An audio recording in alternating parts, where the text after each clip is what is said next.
There we go. You should all have that little message now. So thank you so much for being here. I'm excited to have our September resource group and looking forward to our contributor spotlight today.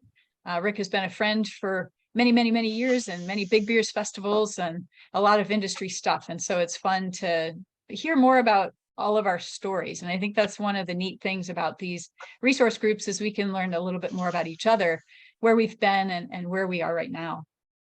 I always talk a little bit at the beginning about what to expect from our hour. We'll start out with an introduction of Arrived, our sponsor. We'll move into our contributor spotlight with Rick. And Rick, do you want to take questions as we go, or do you want to kind of wait? I'm happy to do questions as we go. That's just fine with me. Okay, so if you have questions for Rick, shout them out as we get there. And then we'll continue with questions that may be not part of Finance World and just kind of see where we go. Happy with whatever rabbit holes we wander down, and sometimes they are considerable. So I always want to make sure that we begin with our purpose. Candace got this crazy random email at the beginning of things, and our original purpose simply was to educate our clients. And that became a larger function of then raising the bar for startups. And as a result of all of our contributors being willing to lend their information and their support, we're also lowering the bar for those who have any barriers to entry, don't have a path or a way forward, or just don't know where to turn. So I think we're doing all of those things simultaneously. And so a big thank you to all of our mentors, other program. Big thank you to all of our contributors for everything you do for this mission. We have several things coming up, so I wanted to quickly go through those. Our next event is going to be in Denver during GABF week. So if any of you are going to be in Denver, whether you're attending GABF or not, it would be great if you could come join us on Thursday, which is the 6th, from 5 to 7 at Bierstadt. That's kind of happy hour time. We wanted to hit after work for those of you who are working and not necessarily just there for the GABF zone. And it's early enough that you could come and still go to the session, and late enough that if you were working, you could come join us after you get done, hopefully, and the traffic would be in your favor.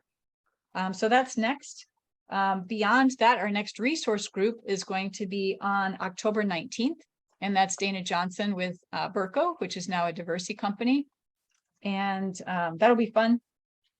We are doing our first Craft Beer Professionals Tuesday talk as a Start a Brewery panel. So thank you, Andrew, for hosting us on that. We're going to be talking about game changers for your brand new tap room. So it'll be really interesting to dive into all the different areas that our contributors are bringing to the table. Dustin Hauk, Ren Navarro, Ben Weston, Misty Gordon, Nancy Trigg are all going to be part of that panel. And that's October 25th, 8 a.m. Pacific, so kind of on the early side, and 11 a.m. Eastern for that presentation. And then last on our calendar at the moment is we're going to do a new series of quarterly webinars. And those are going to be presented in conjunction with Craft Beer Professionals just once a quarter. The first one's going to be November 2nd, and that's going to be all about trademarks with Candace. So she's going to head off that that series of sessions. And those will be not only on our YouTube channel for people to watch and listen to, but they'll be on the Craft Beer Professionals as well. So looking to connect outside of our immediate sphere and bring some of our knowledge out to more people. Okay, so let's dive in. Matt, thank you so much to Arrived for sponsoring our session today. And if you'll take a minute or two and explain who and what Arrived is, that would be awesome. Yeah, for sure. Yeah, I know there's still a few new faces here. So my name is Matt. So Arrive Point of Sale is a point of service company made specifically with breweries in mind. So we were originally founded literally for Avery Brewing. And a lot of our features, our whole ethos was designed around the idea of how can we make something simply for craft beverage? What can we do? How can we grow? And what features do our customers need? We've stayed true to that ethos. We hire people from the industry. I worked in breweries for years before I joined. Our support team's made up of people that literally have had to work in the industry. So when you call someone, you get someone that knows it. And it's been really cool to see a company built around that and continue to cling to that. Another piece of what we do that's really cool is because we do that, and because we have some 1,500 customers, and I think 95% of them are still breweries, is we have access to a whole lot of data and a whole lot of really cool people do case studies. So we do periodically put out different white papers. So I know last time I talked about, we put out brewery and planning guide, which I'm still happy to send anybody that's interested. We also just put out a smart staffing guide recently too. So obviously staffing is a really hot button issue in the industry. So if any folks are interested, we just released that this week, actually. I'm just talking about trends we've seen related to staffing and what's worked, what hasn't, ideas, incentives, et cetera. But again, we're really passionate about continuing education on top of just being a company. So happy to continue being a part of it and continue doing our part to share data and help us all be better. So yeah, cheers. Awesome. Thank you. And we did in our post about some of the material that's in the Start a Brewery manual that Arrive put together. We did put that as part of one of our social media posts so people could reach out to get that free material. So if you haven't reached out to Arrive for that free material, there's no obligation to have them send that to you. And it's really well done. Okay, so quick reminders for everybody as we dive into our contributor spotlight section. Once again, if you're a contributor, please put your information in the chat. And if you're joining us and you'd like to share information about your brewery, your challenges, anything that's going on in your world, please put that in the chat as well. And you're welcome to talk to our contributors one-on-one in the chat section directly, or hold some questions if you have some after we get done with our contributor spotlight. Also, if you have questions for Rick while we are doing our spotlight, you're welcome to just buzz down to the bottom of your screen. There's a little reaction section. And if you open that, you can raise your hand. So you can do that, or you can just wave at us. We'll see you. Okay, so Rick, if you'll dive on in, let's start with introduction and a little bit about yourself. And what do you like to do when you're not working? Sure. Thank you, Laura. I appreciate it. And thank you, Matt and Arrive, obviously, for sponsoring this and giving us this opportunity to do this.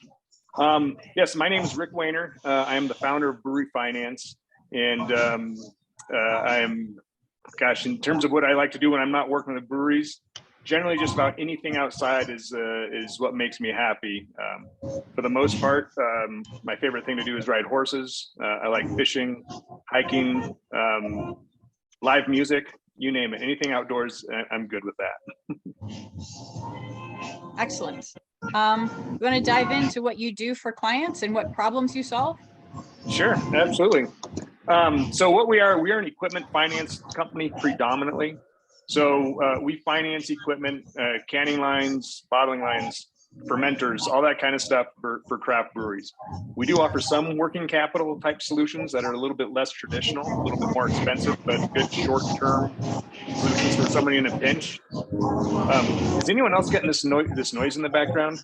Yep, hold on. Let me see if I can. Got it. Thank you. Uh-huh. I Sorry. think I'll sound, at least in my mind, I'll sound a little bit better right now. And solutions are problems that we solve for clients. So not every brewery, whether they're a startup or an existing and expanding brewery, is bankable. And that doesn't mean that they shouldn't deserve to get financed. And being non-bankable doesn't mean they have bad credit either. It just means that for whatever reason, you haven't checked every box that the bank needs you to check in order to borrow money. And so we kind of bridge that gap for breweries that aren't yet bankable and still need to expand or still need equipment. Another thing I do an awful lot of is talking to breweries that are expanding or need financing for this, that, or the other thing, and realizing that I'm maybe not the person that can provide that, but I may know the person who can. And so I frequently will help put somebody who needs money together with somebody else besides me who has money to offer, and make an introduction and help them out that way. So I do a lot of, I wouldn't call it consulting, but advising and introducing. Connecting. Absolutely. Connecting, sure. So how did you first get involved in craft beer? This should be a good story. I like it because it got me involved in my career. So like so many people, I was just a home brewer with a bad habit of spending all weekend in the garage brewing beer and bottling beer and whatnot. And the local homebrew shop near my house is called the Brew Hut. And I was there so often I got to know the owner pretty well. His name is Kevin.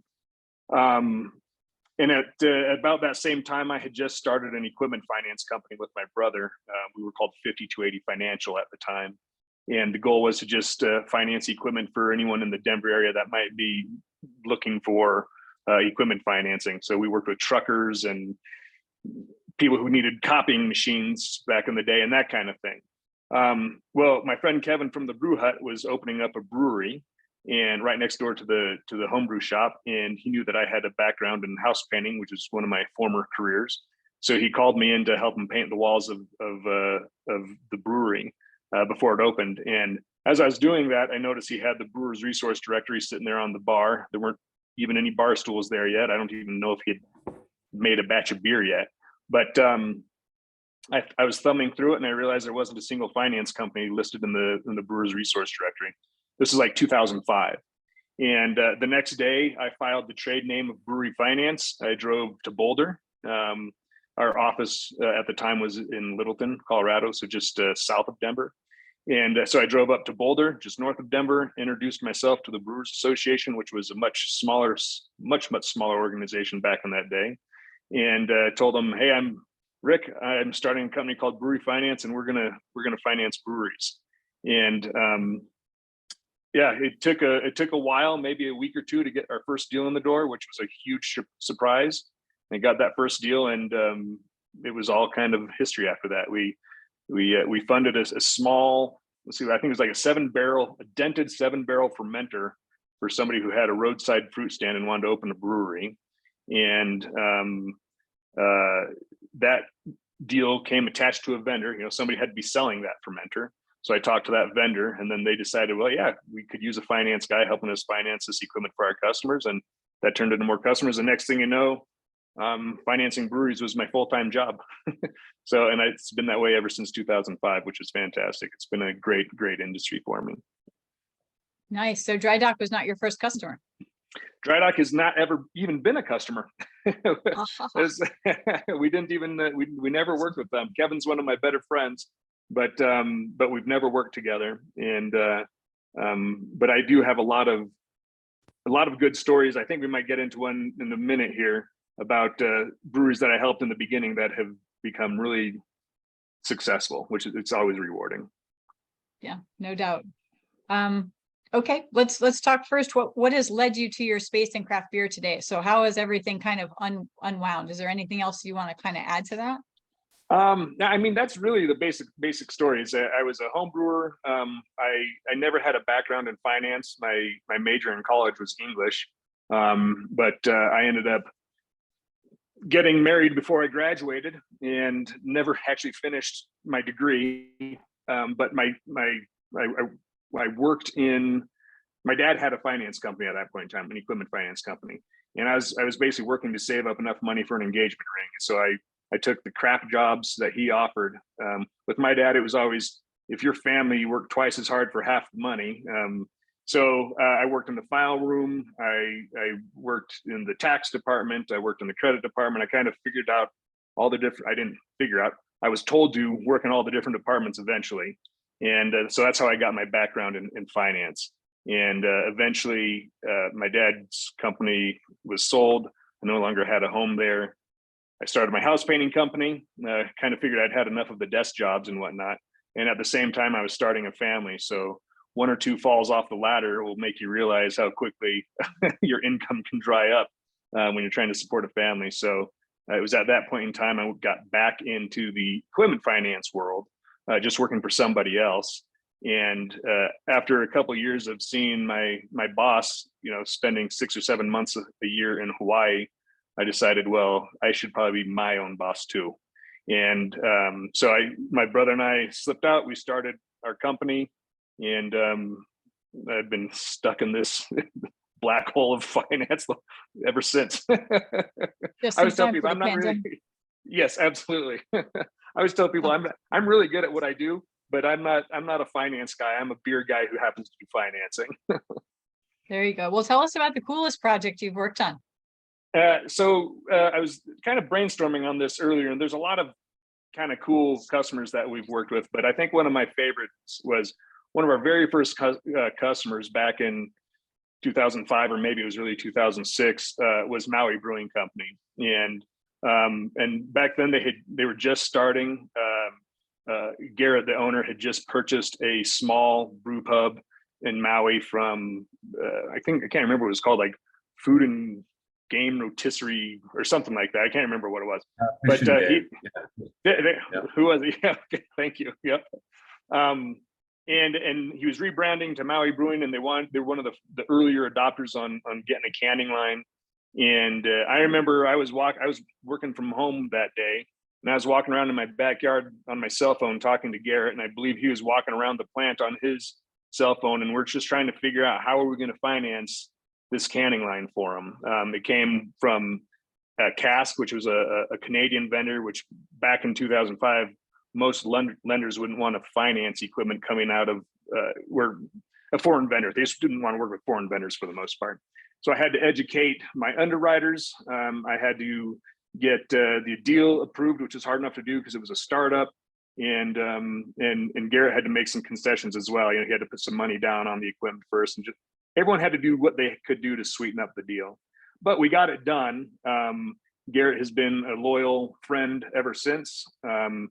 We worked with him on keg financing a couple of times after that. They've just continued to grow and grow and grow, and it's always super rewarding to see that. Even though I was only a teeny tiny part of that in the very beginning, you wonder what it would have looked like if they weren't able to get that canning line. So that one I think is pretty cool. Another time, this is kind of the day. There was 2 times when I realized, oh, I might be onto something here. Like I always told myself, if I could just work with so and so, that would prove the business was valid, right? So one day I left work early, driving down the road to pick up my daughter from her dance class, and my cell phone started ringing. I looked down on it, and it was Vinny Chilurzo from Russian River. And I had never reached out to him. I had never marketed to him to my knowledge or anything like that, but they needed financing. Of course, this was years ago. But to see a name like that from a brewery with such an incredible reputation pop up on my cell phone was kind of one of those, I think maybe this was the right idea. Maybe this is going to work. So stories like that, I have a couple of, which are really cool to me anyways. Cool to us too. So what's the most complex or problematic project you've worked on? When you get kind of deeper into the weeds, what do weeds look like for you? Sure. The weeds can come in a variety of forms for me. One of the complex deals that we tend to work on, one of the types of complex deals we work on are private party sales. So as you know, brewing equipment changes hands pretty frequently as some breweries grow and others need that equipment and whatnot. In theory, they're not difficult to get done, but it's amazing how frequently a brewery is selling their canning line or their fermenters or something like that, and they don't realize that there's a blanket lien on their assets. And going through that maze of paperwork trying to get those liens released or subordinated can be a real challenge. Time consuming, I guess, is the bigger thing. It's just time consuming, and it's not that difficult. It just takes more time and more paperwork. But the real deals I kind of cringe at are the ones that are not just 1 or 2 vendors who are brewery vendors selling equipment to some customer, but it's the customer who has decided the best way to start a brewery or to expand their brewery is to essentially build the equipment themselves by buying bits and pieces from 15 different vendors that we've never heard of or never worked with, and tracking all of that while we're trying to generate documentation. The kind of documentation we work on, it's kind of like, I don't know, not as intense as purchasing a home, but everything has to be dialed in. We have to know the exact dollar amount before we generate documents. We have to know exactly the equipment description because it all goes into the Exhibit A. And when you're dealing with 10 different vendors who are all, one might be Home Depot, one might be, something, restaurants.com where you can only order online or something like that.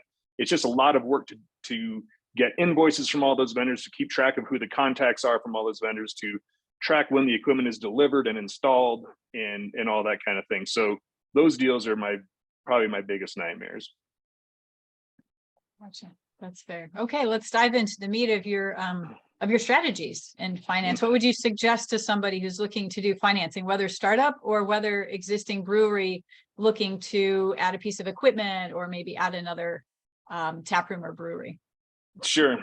So my 5, I guess, pointers would be, the first one is think ahead. And obviously that sounds super obvious, I guess. But I remember I had the privilege of working with Ska Brewing years ago, and Dave Thibodeau, the president at the time, had reminded me that, you know, things happen quickly in the beer industry, and solutions that take a long time to get around to are expensive for one reason or another. And so my notes here, basically what I said is think ahead. Solving problems gets more expensive, and you have fewer and fewer options the less time you give yourself to plan. So that's especially true when it comes to financing. You know, I always say, you know, it's if your plumbing, if your toilet's overflowing in the middle of the day, you have a lot of plumbers you can choose from, and you can probably price shop a little bit. If that happens in the middle of the night, you're going to pay a lot more, and you're going to pay anything you can because you need it taken care of immediately. And I think financing your brewery or your equipment kind of falls into the same category.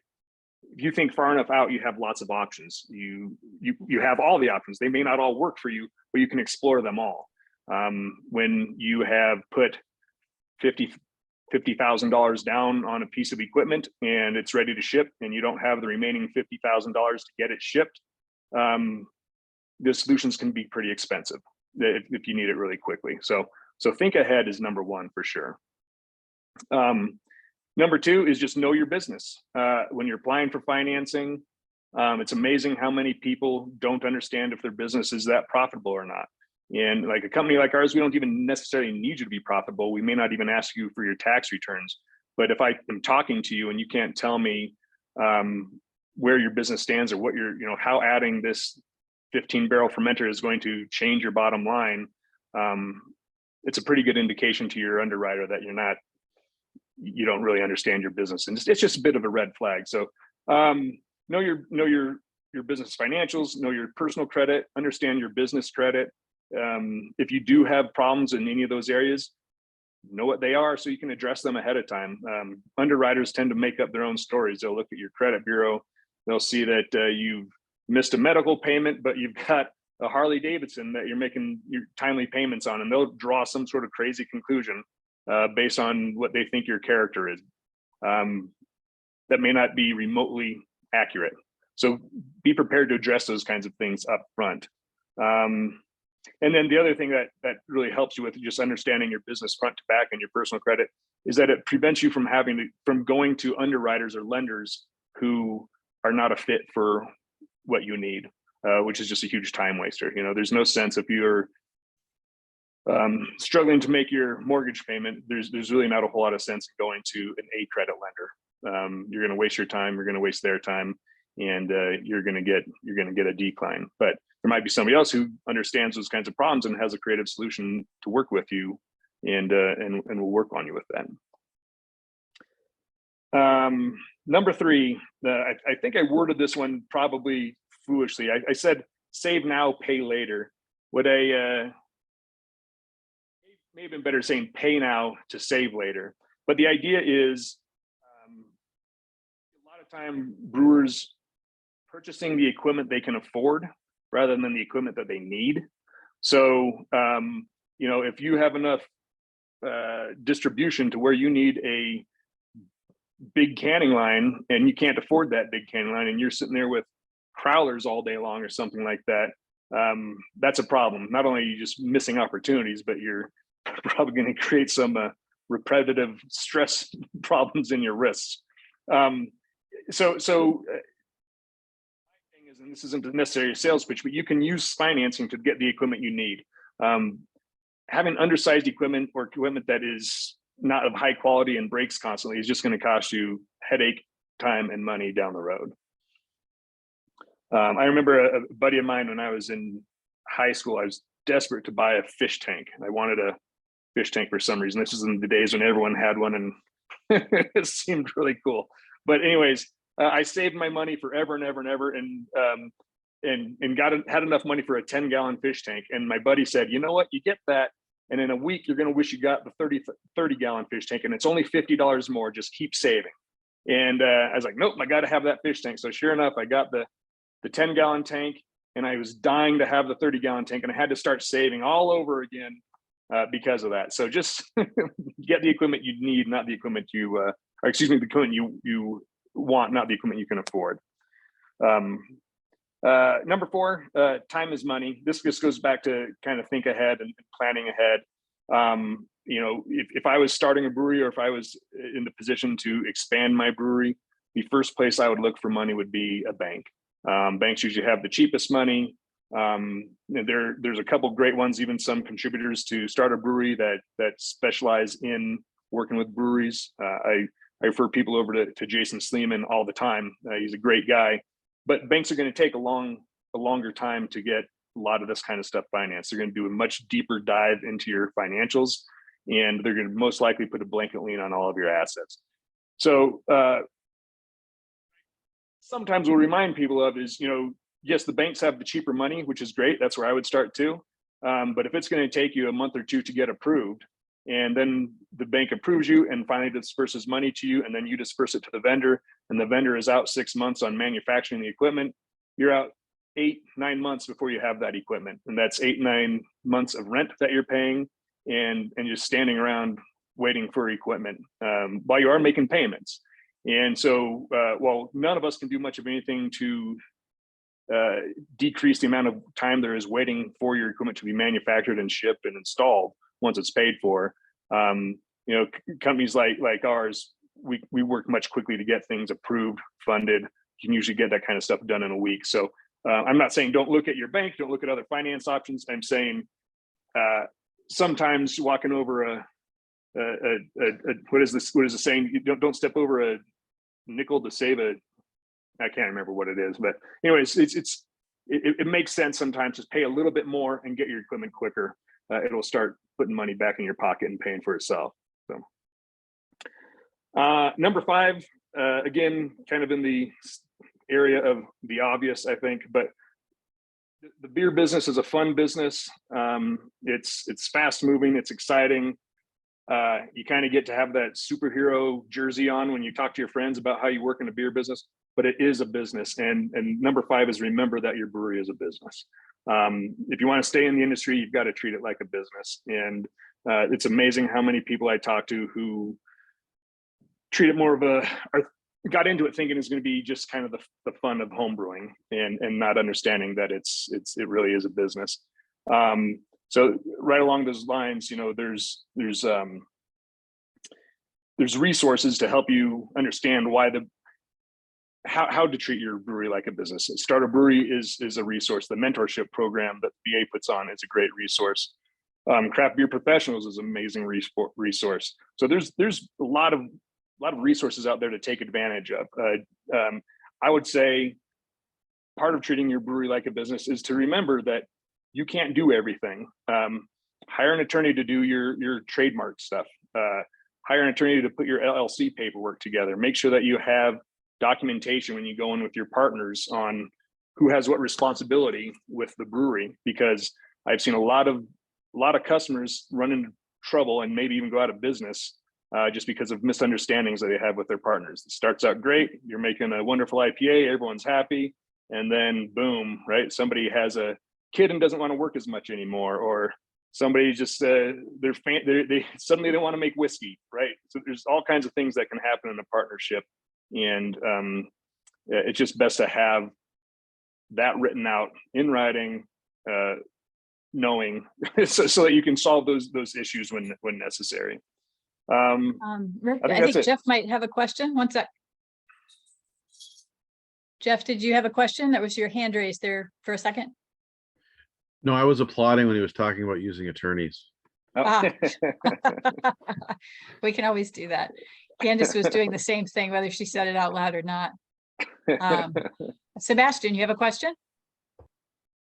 I do. Could you just say those names of those resources? Sorry, I missed some of them.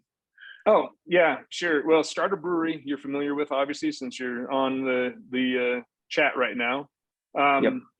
Craft Beer Professionals, you see Andrew down on my screen. He's the one with tons of hair.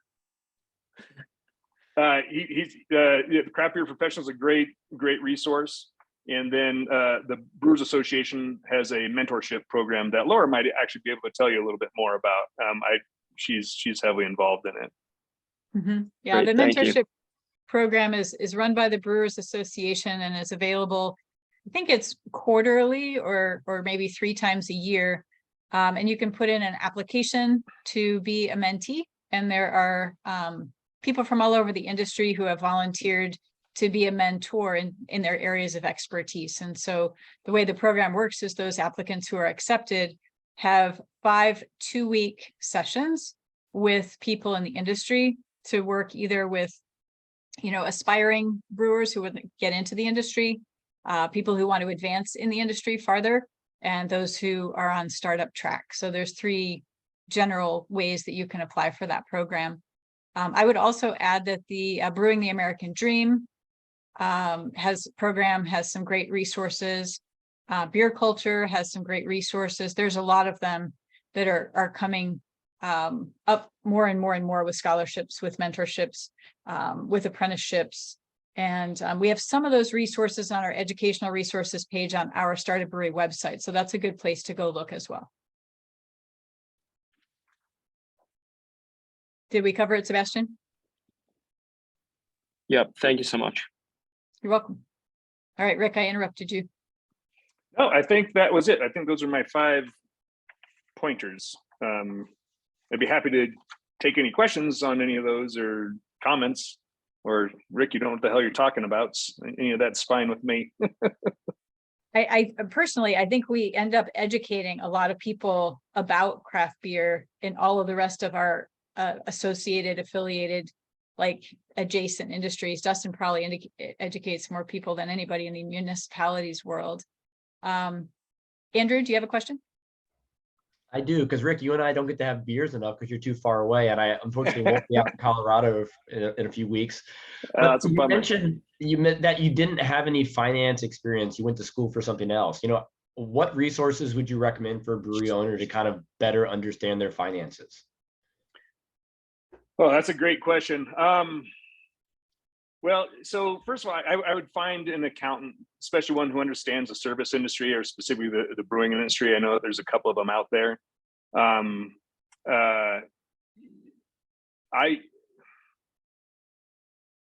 think I would start with an accountant. Actually, we should open that up to somebody else. I don't know. Like I said, I know my little corner of the world really well, but obviously talk to your bank. Like go to your banker and say, okay, if I'm starting a brewery, what is it that you're looking for? What do you need in terms of collateral? On a high level, will I qualify for what you're looking for? Because my guess is most bankers are going to be able to tell you from the beginning, no, you don't have enough equity in your house, or yes, you have plenty of assets.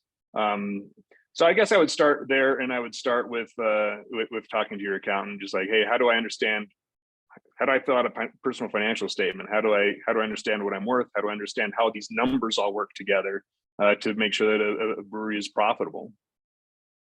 I think Mary Bretman has a bunch of resources on her website. Candace helped me with this. Beverage Business Builders, right? Maybe you're muted.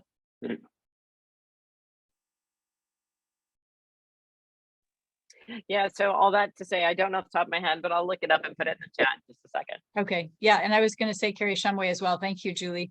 Has a lot of resources as well. Yeah, Carrie's very prolific. Yes, indeed. And anybody else that has suggestions, stick them in the chat. I think those are some great ideas. Yeah, Mary's book is amazing. Lots of good resources. That's a good question, Andrew.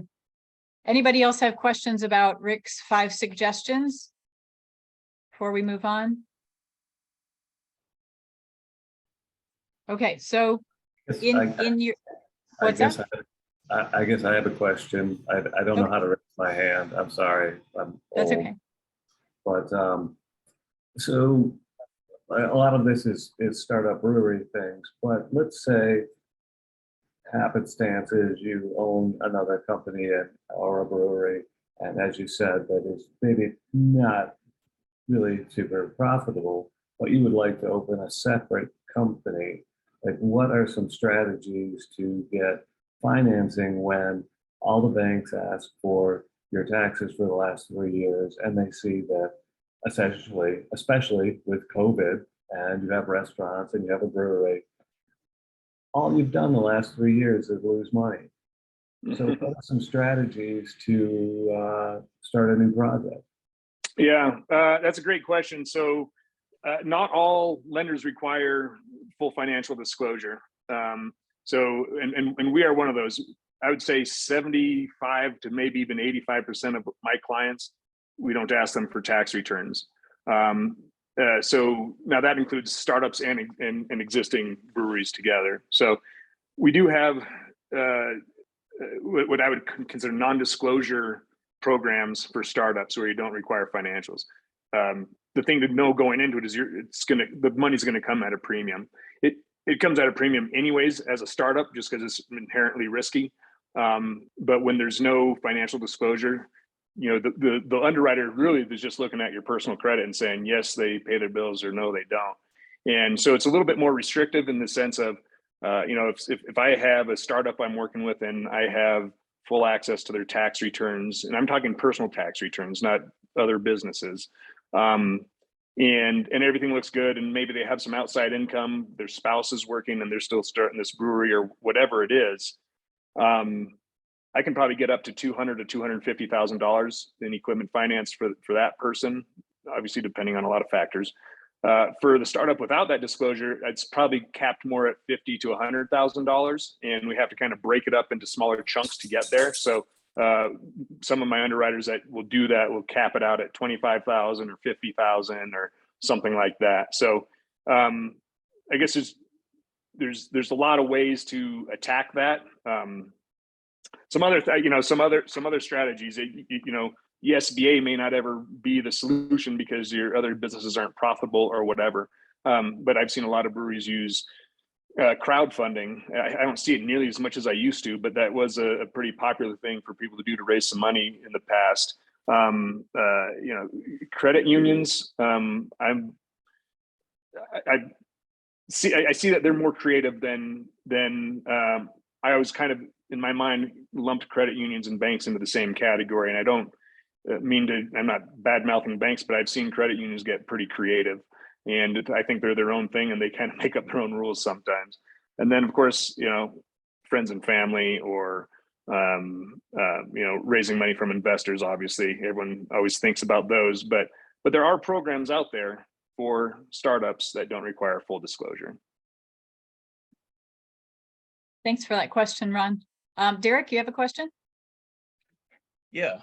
So something you just said basically kind of jogged this question. You mentioned obviously anytime you're looking to either start or expand a brewery, you're going to be borrowing money. The further out, you can go to like a bank and maybe get some lower rates, but just kind of wondering what rates are looking like on your end when like in this type of environment, as rates are going up. Are the loans that you offer like fixed or variable or that type of thing? Yeah, that's thank you for bringing that up. That's one of the selling points that we have right now, is that our rates are fixed. And so as a matter of fact, I got a couple phone calls last week from breweries who had larger loans through like the SBA or banks, and they were looking to refinance those to get a fixed rate, as in this environment their payments keep going up. So our terms are fixed through the entire contract. Our terms are generally 2 to 5 years. Generally speaking, we require, for startups, typically 2 payments up front or maybe a 20% deposit. For existing breweries, we can do 100% financing with no money down. And the rates are all over the board. It really depends on credit. So with the rising rate environment, it's the A credits, the people with really good credit and good time in business, who are now seeing higher rates because, suppose our rates used to start at 5.5%. Now they may be at 6.5 or 7%, because that's what the banks are doing, and that's what we're getting our money from. But the startups and the kind of, I guess the more like the B type credits, those rates have been higher anyways for a very long time. For as long as I've been in the industry, they're higher rates, and those really haven't changed that much. Maybe half a point here and there, but for the most part, they're the same. They haven't changed. Excellent. Any further follow-up there, Derek? Or are you good? No, that answered me. Thank you. Okay, super cool. All right, that's actually a really good segue into who is your ideal client. If you had to take all of those criteria and kind of put them together, what would be that perfect, best opportunity? Sure. So for me, my perfect client is somebody that's been in business over 2 years, has borrowed or is financed equipment on some level in the past as they were a startup, and is and understands the value of moving quickly. And so the reason I say that is 2 years in business means you're no longer a startup, which means you're going to get the better rates right off the top. The fact that they have borrowed on equipment in the past means that they have a comparable borrowing history, which makes my job much easier. I don't have to convince somebody that they're going to repay their debt. It just is obvious by their credit history and whatnot. And in terms of the moving quickly, like I said earlier, the kind of time is money. Waiting around for the exact perfect scenario to purchase your canning line can cost you a lot of money over time. So I like it when our clients have made a decision and they're like, okay, we're going to get this, we're going to move things forward, and we're going to do it quickly. So that's my ideal client. Ideal startup client would be somebody who has some industry experience on some level and is a homeowner. That shows stability to credit underwriters. And somebody who, if they don't have direct industry experience, maybe has entrepreneurial experience or experience managing projects or something like that, something I can kind of hang my hat on when I'm putting a write-up together with my credit departments and just say, hey, this is why these guys are going to be successful. This isn't just somebody who's coming in this with their their head kind of buried in the sand. Also somebody as a startup who understands the money is going to come at a premium when you're a startup. A lot of times I get people who say, "Oh my God, I can't believe how expensive this money is," and my response is, well, I would go to a bank first too, but if decline you, this is the option that you have, and it's cheaper than taking on investors. And so a lot of people like Garrett, going back to that Maui Brewing Company deal, understood that very well. He looked at the terms that we were proposing, and like I said, it was a tough deal to put together. So I don't remember what the rate was, but it wasn't bank money, and he understood that getting that canning line sooner than later meant he was going to be able to start selling cans a lot sooner, and he understood the return on investment, and he was perfectly happy to sign the paperwork. So that would be kind of my ideal startup client. Is it better if people are staying with their job?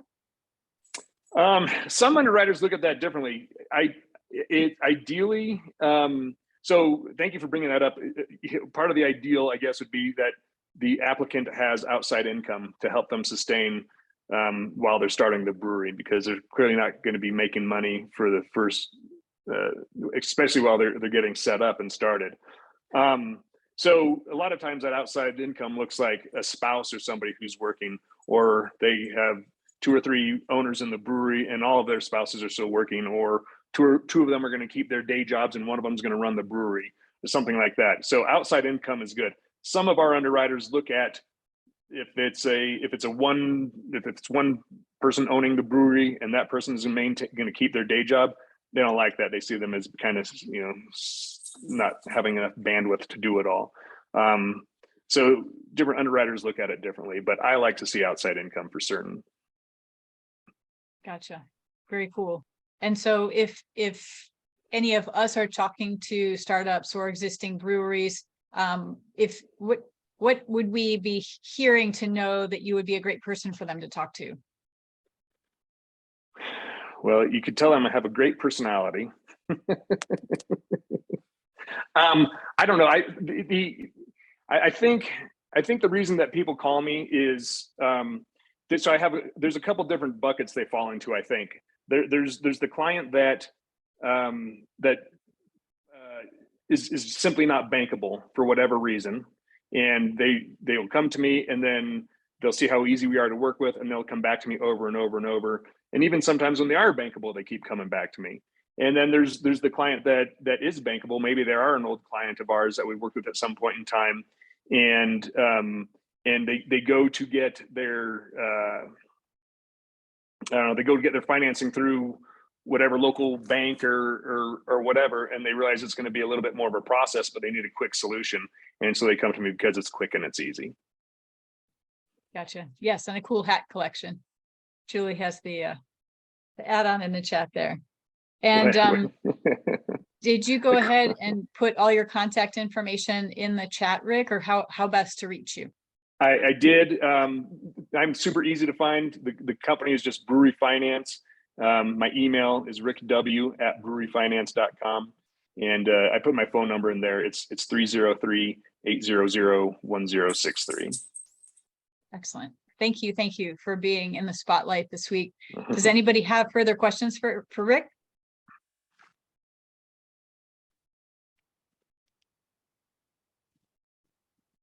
Maybe you're off the hook for the minute. Julie, what you got? I might have missed this. If someone had asked this earlier, Rick, or if you said it, but do you ever do financing for like auctions? I know that's random, but like there's so many like brew bids and like I get notifications about equipment auctions like daily. And sure.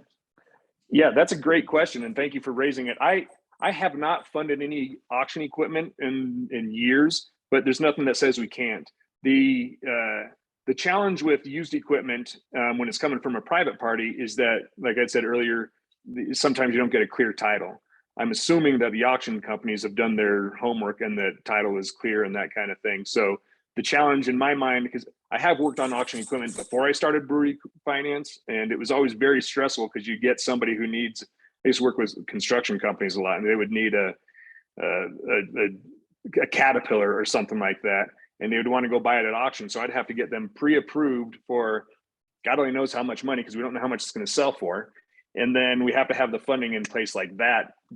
Otherwise, you know, the auction company will give it to whoever has the money on hand. And so what we typically would do is we'd get them approved. We'd send them into the auction with a pre-approval letter.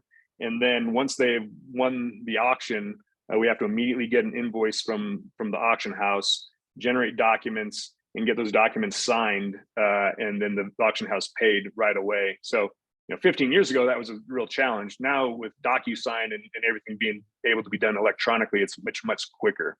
So to answer your question, we should be able to do that. I imagine it would add some additional gray hairs to my head, but I'd be happy to work on them.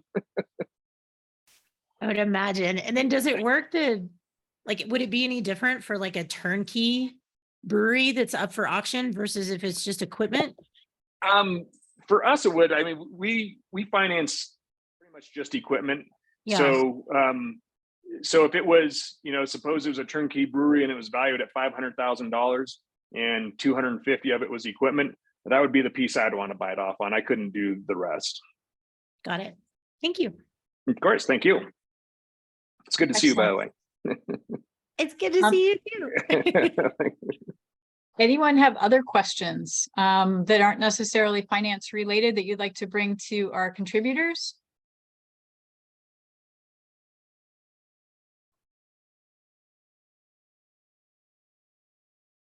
I'll take this moment to put in a plug for Dana. He's going to be our October resource group contributor spotlight subject. He's going to be fun to learn about his background. So be sure to come back and go ahead. I'm sorry. I'm going to say, and I see Dana just posted our Brewery Finance YouTube video in the chat, which I appreciate. Nice. I suggest everyone go click on that link after this and look at it, please. Well, it's hilarious. More videos. That's right. I need. There's 3 total. I need to work on some more. I agree. You have to have the right characters for that. That's right. You're absolutely right. All right. Well, I'll take this opportunity then to kind of review the things that are coming up next. If anybody thinks of a question, though, pop it in the chat, raise your hand. We do have a few more minutes and are happy to field some questions. Our next event is going to be GABF week. So if you're going to be in Denver, please join us at Bierstadt on Thursday, the 6th of October from 5 to 7. there is a Pink Boots session before that. So if you're there for Pink Boots, you can just come on upstairs for Start a Brewery. Contributors, if you're going to be there, please remember to bring your business cards. That's a really good opportunity to be handing out business cards. And if you want to, if you can't make it and you want us to hand them out for you, talk to me about that and we can figure out a way to connect with that as well. As I mentioned, our October resource group is going to be Dana. Dana, thank you for doing that. October 19th. And then our Tuesday talks with craft beer professionals. We're going to do that panel about game changers for your tap room. So we'll be joining Andrew on Tuesday, October 25th for that panel, which is going to be super cool. 8 o'clock in the morning Pacific, 11 Eastern. Some of our panel will be just having coffee and some will be getting ready for lunch. It's going to be Dustin Houck, Ren Navarro, Ben Weston, Nancy Trigg, Misty Gordon. And then last, but maybe most exciting in terms of our new session sequence series, whatever the right word is, of webinars. We're going to do those once a quarter, calendar quarter. And Candace is going to start out with a webinar on trademarks on November 2nd. That's going to be 1 p.m., 4 p.m., depending on where you are, our normal time that we do these sessions. And those are going to be in conjunction with craft beer professionals. Anybody have anything else they want to add? Rick, this was super fun. Thank you. No, thank you. I appreciate the opportunity. I appreciate everyone tuning in. Yeah, super cool. So without further ado, I guess we're good unless somebody has questions or commentary they want to put forth at this point.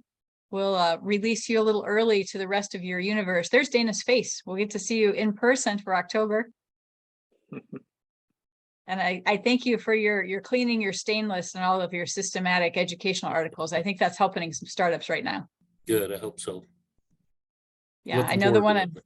the one I'm working on with here at in Ohio. I sent your article specifically and said, hey, you have new stainless and it doesn't sound like you know what you're supposed to do with it. So that was super helpful. We have a lot of new articles up on Start a Brewery.